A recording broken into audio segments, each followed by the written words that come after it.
Good morning everyone. Grade first year. आज आपका paper है समकालीन भारत व शिक्षा। मैं आपको पढ़ा रही थी शिक्षा का सार्वजनिकरण। शिक्षा के सार्वजनिकरण मैंने आपको पढ़ा था शिक्षा के सार्वजनिकरण की आवश्यकता कि शिक्षा के सार्वजनिकरण की आवश्यकता क्यों महसूस करी गई थी।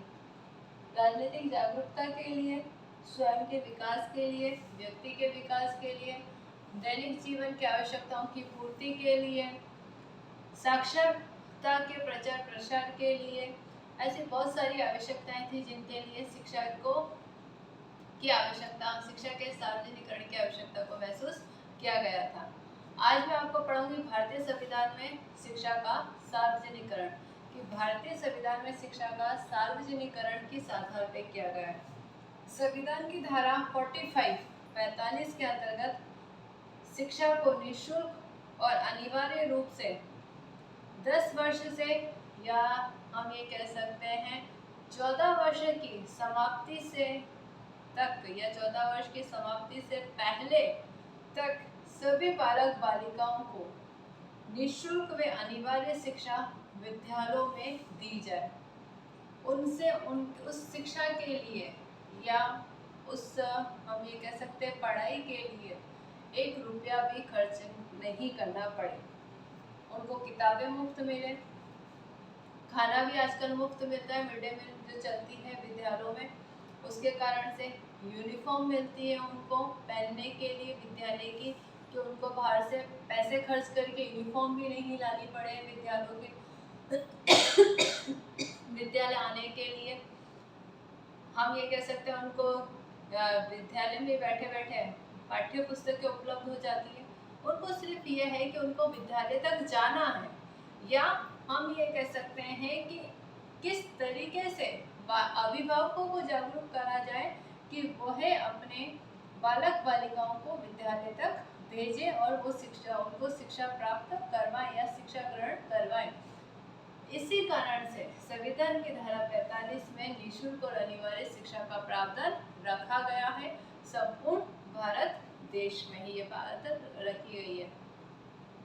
फिर आर्टिकल 30(1) में भी शिक्षा के सार्वजनिकरण के लिए कुछ बातें कही गई है कि किस आधार पर हम शिक्षा का सार्वजनिकरण करना भारतीय संविधान के लिए क्यों आवश्यक है, या भारतीय कानून के लिए, या हम ये कह सकते हैं भारत देश को आगे बढ़ाने के लिए क्यों आवश्यक है। क्योंकि सभी व्यक्ति जब शिक्षित होंगे, भारत देश संपूर्ण रूप से शिक्षित होएगा, साक्षर होएगा, तो सभी व्यक्ति क्या करेंगे, जो भी वो कार्य कर रहे हैं, चाहे वो अपने जीवन यापन के लिए कार्य कर रहे हैं, कुछ अपने रोजगार कर रहे हैं, लेकिन कहीं ना कहीं उसका प्रभाव भारत के ऊपर तो पड़ता ही है, भारत देश के ऊपर, राज्य के ऊपर पड़ता है, भारत देश के ऊपर पड़ता है। कहीं ना कहीं वो अपने देश के लिए, अपने राज्य के लिए, अपने जिले के लिए कार्य तो कर रहे हैं। ऐसा तो है नहीं कि वो स्वयं के लिए कार्य कर रहे हैं। वो जो भी कार्य कर रहे हैं उस कार्य के लिए उन्हें क्या मिल रहा है, वेतन मिल रहा है। तो जो वेतन वो प्राप्त हो रहा है वो उनके कार्य के लिए हो रहा है, और वो कार्य किसके लिए कर रहे हैं, अपने देश के लिए, अपने राज्य के लिए, अपने क्षेत्र के लिए कर रहे हैं। क्यों कर पा रहे हैं, जब उन्होंने शिक्षा ग्रहण करी है तो वो कर पा रहे हैं। अगर शिक्षा ग्रहण नहीं करी होती तो क्या वो ये सारे कार्य कर पाते, करते तो तब भी अपना जीवन चलाने के लिए, लेकिन जिस योग्यता के आधार पर वो एक उच्च पद हासिल करके उस काम को कर रहे हैं, वो वैसा जीवन यापन नहीं करते।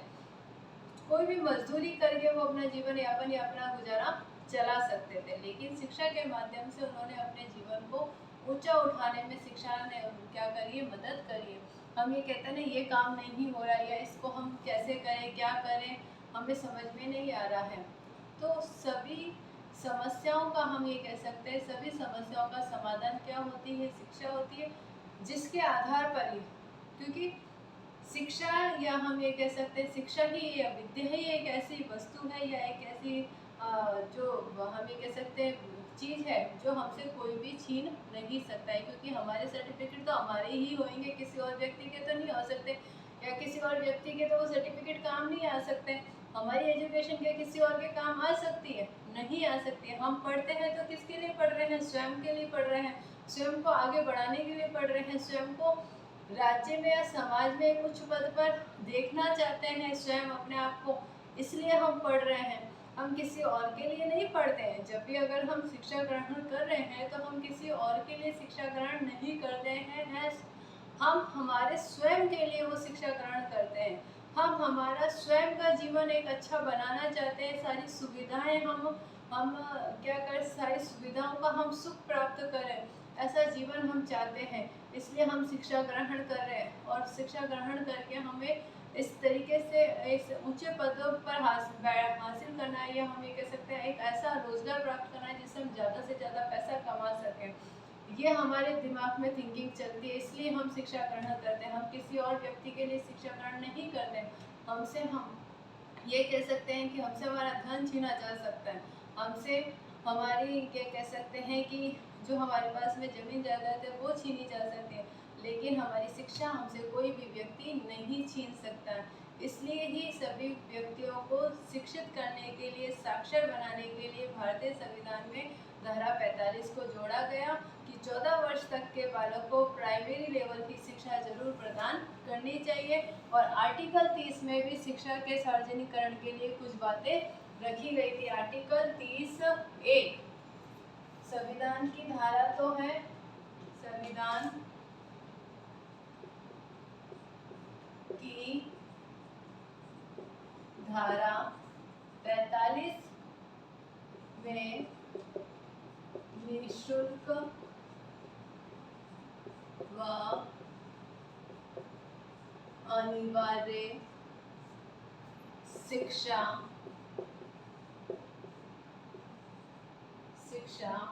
को रखा गया है तथा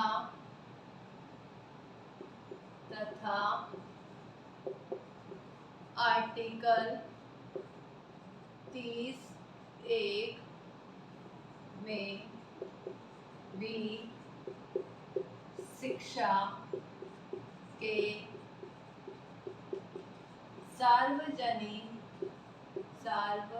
सार्वजनिकरण की कुछ बातें रखी गई है जो निम्न है। जैसे फर्स्ट क्या है? शिक्षा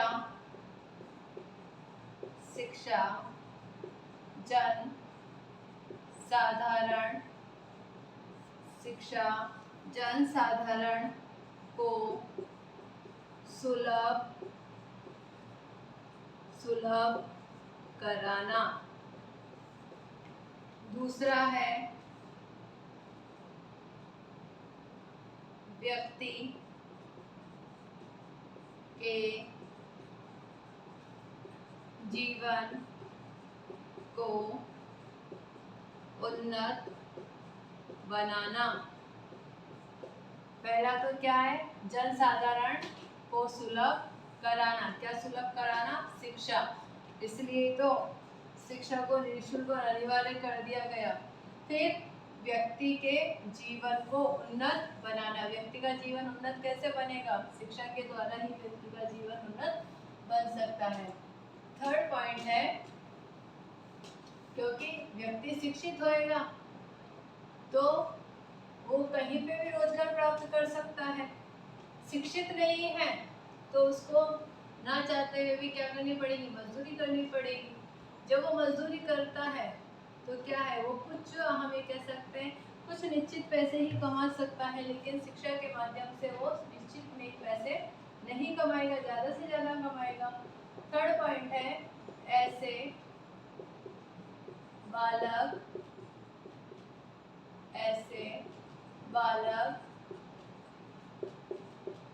बालिकाओं को समझा बुझाकर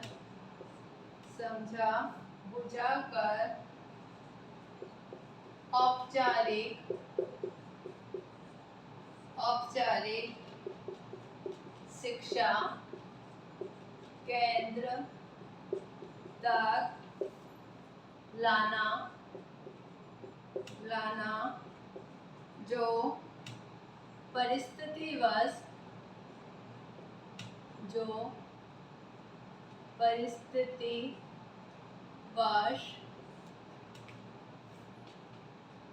या तो परिस्थितिवश पढ़ लिख नहीं सके हो। फोर्थ पॉइंट है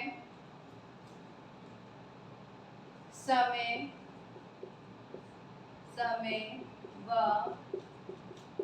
स्थान का निर्धारण उनकी सुविधा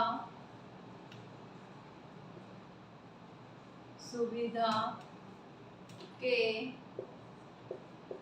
अनुसार हो। फिफ्थ पॉइंट है उनके मन की इस ग्रंथि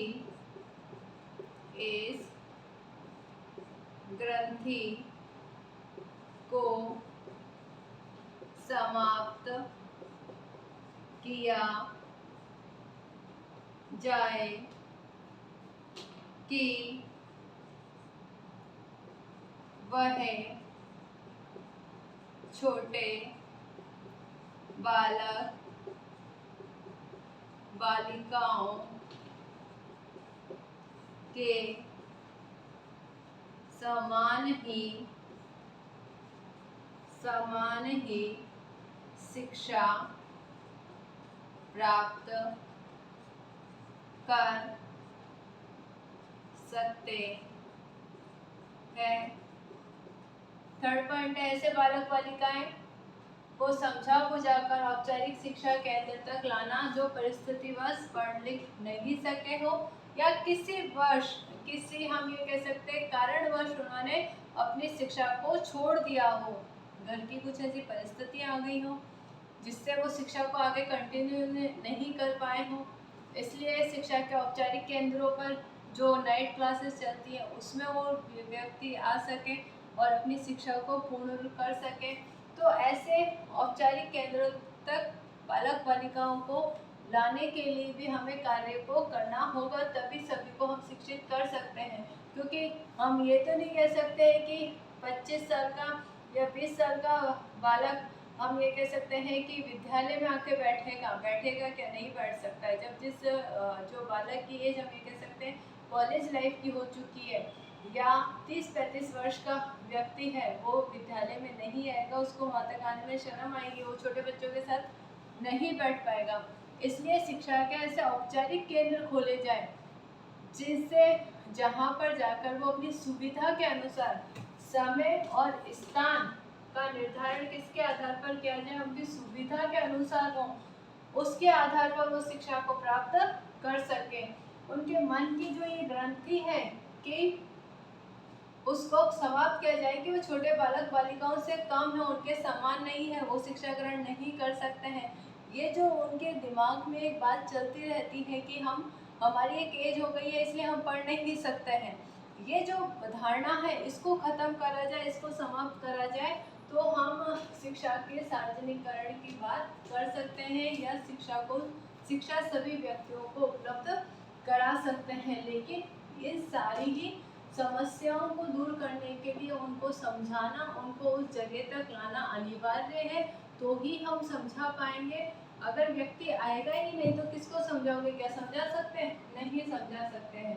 फिर 6th पॉइंट है उन्हें स्नेह व सहानुभूति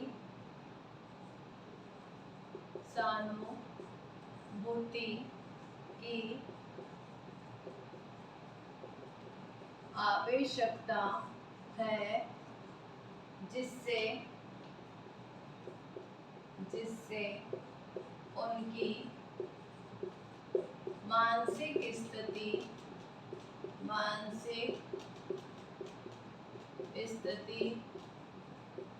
समाप्त हो मानसिक स्थिति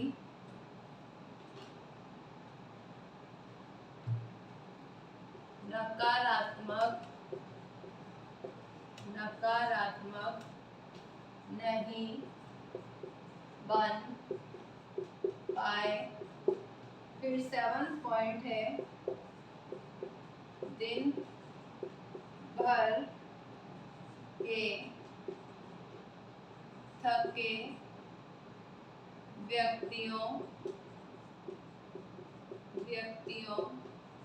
को केंद्र पर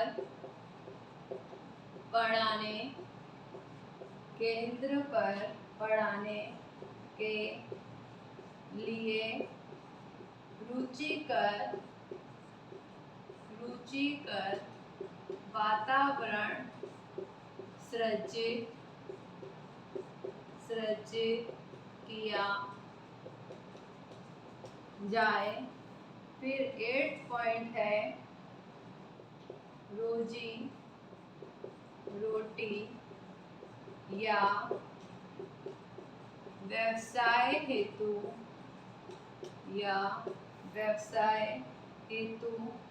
भी मार्ग प्रशस्त किए जाएं, जिससे व्यक्ति कमा कर खा सके। उन्हें क्या करना चाहिए? स्नेह और सहानुभूति की आवश्यकता है, क्योंकि व्यक्ति के मन से अगर हमें नकारात्मक भाव हटाने हैं या नकारात्मक भावों को कम करना है, उसके लिए आवश्यक है उनको सहानुभूति और स्नेह के साथ समझाया जाए, ना कि उनको डांट कर, उनके साथ हम ये कह सकते हैं गलत व्यवहार कर या उनको कोई दंड देकर समझाएंगे तो व्यक्ति में और नकारात्मक थिंकिंग आएगी। ऐसा नहीं है उसमें सकारात्मक पॉजिटिव थिंकिंग नहीं आने वाली है, उसमें नेगेटिव थिंकिंग ही आएगी। नेगेटिव थिंकिंग को कम करने के लिए हमें उसके साथ में प्रेम या हम ये कह सकते हैं सहानुभूतिपूर्ण व्यवहार करना पड़ेगा, उसको समझना पड़ेगा कि क्यों इस तरीके की भावनाएं उसके मन में घर कर गई है या उसके दिमाग में बैठ गई है कि वो उस चीज़ को नहीं छोड़ना चाहता है। उस बात को हमें समझना पड़ेगा। तो हम इसको, लेकिन उसका आधार क्या है? शिक्षा ही है। तो मानसिक स्थिति के नकारात्मक नहीं बने या नकारात्मक थिंकिंग या नेगेटिव थिंकिंग उसके व्यक्ति के माइंड में नहीं आए, तो इसको भी हमें समझना होगा। दिन भर के अगर जो व्यक्ति थके हुए होते हैं, अगर हम उनको पढ़ाने बैठेंगे तो क्या व्यक्ति पढ़ेगा? नहीं पढ़ेगा। उसके मन में यही बात आएगी कि शिक्षा को प्राप्त करके क्या मतलब है, हमें उठ के कल सुबह तो वापस से मजदूरी पे ही जाना है, तो हमें सो जाए उससे ज़्यादा हम सही है।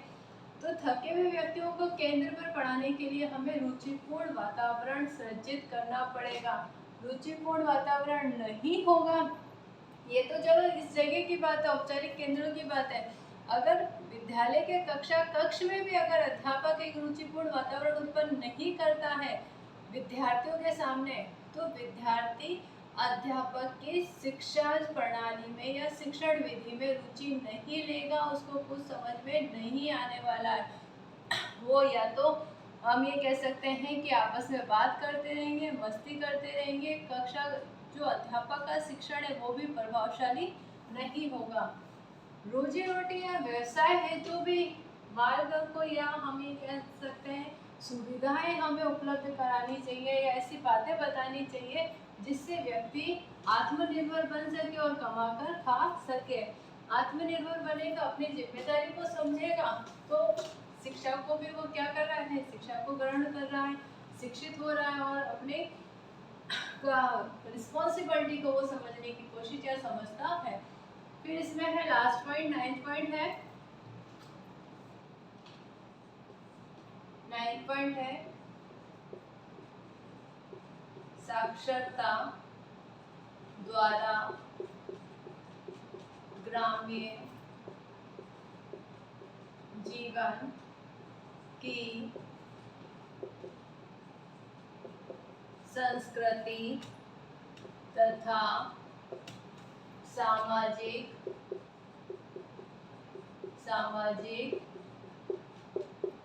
वातावरण में परिवर्तन करें और उसे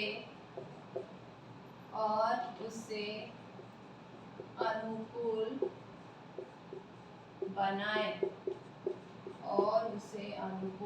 बनाए 10 पॉइंट है, बालक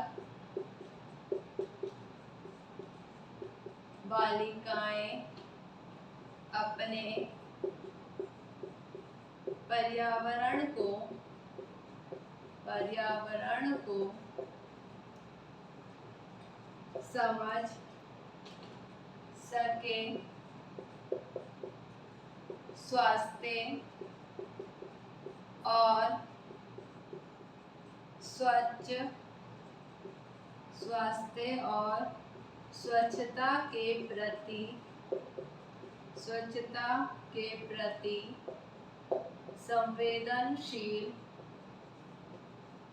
संवेदनशील बने रहें। इसके लिए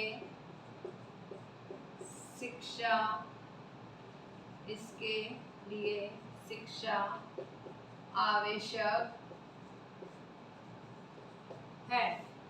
साक्षरता द्वारा ग्रामीण जीवन, जो ग्रामीण जीवन है, किसके द्वारा? साक्षरता के द्वारा संस्कृति और सामाजिक वातावरण में परिवर्तन कर सके और उसे अनुकूल बना सके। हमारे प्राचीन समाज में कई ऐसी कुरीतियां या कह सकते हैं कुछ ऐसी धारणाएं या ऐसी गलत परंपराएं चल रही थी, जिनको हमने खत्म करा है। किसके द्वारा? हमारे साक्षरता के द्वारा ही हम उसको खत्म कर पाए। बाल विवाह है, विधवा विवाह है, स्त्री शिक्षा है और भी कई सारी ऐसी हमें कह सकते हैं कि कुरीतियां हमारे भारतीय समाज में विद्यमान थी, जिसको हमने कम करा है। किसके आधार पे करा है? शिक्षा के आधार पे करा है। फिर 10 पॉइंट है, बालक बालिकाएं अपने पर्यावरण को समझें कि उनका पर्यावरण, उनका आसपास का वातावरण कैसा है, उस वातावरण को समझकर स्वास्थ्य और स्वच्छता के प्रति संवेदनशील हो और उसके लिए किसकी आवश्यकता है? इसके लिए आवश्यक भी क्या है? शिक्षा ही आवश्यक है, उस चीज को समझने के लिए भी। तो शिक्षा के द्वारा ही बालक या बालिका या कोई व्यक्ति अपने जीवन को स्वच्छ भी बना सकता है, स्वास्थ्य के प्रति हम ये कह सकते हैं कि जागरूक भी हो सकता है और पर्यावरण को भी समझने में एक शिक्षा महत्वपूर्ण भूमिका निभाती है। या हमारे को कोई हमारी संस्कृति या समाज में चेंज करना है, किसी परंपरा को, उसके लिए भी शिक्षा ही अनिवार्य है। आज हमारा गृह कार्य प्रश्न है,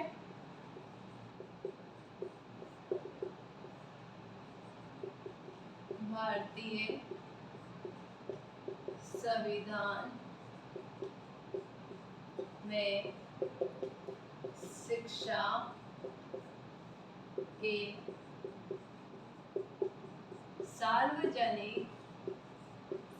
सार्वजनिकरण किस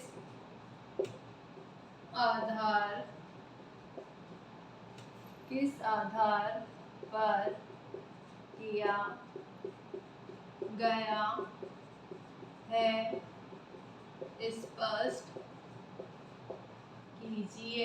ये आपका गृह कार्य प्रश्न है। घर पे रहिए, सुरक्षित रहिए, जब भी घर से बाहर जाए मास्क लगा के जाए और सोशल डिस्टेंसिंग का पालन करें। Thank you.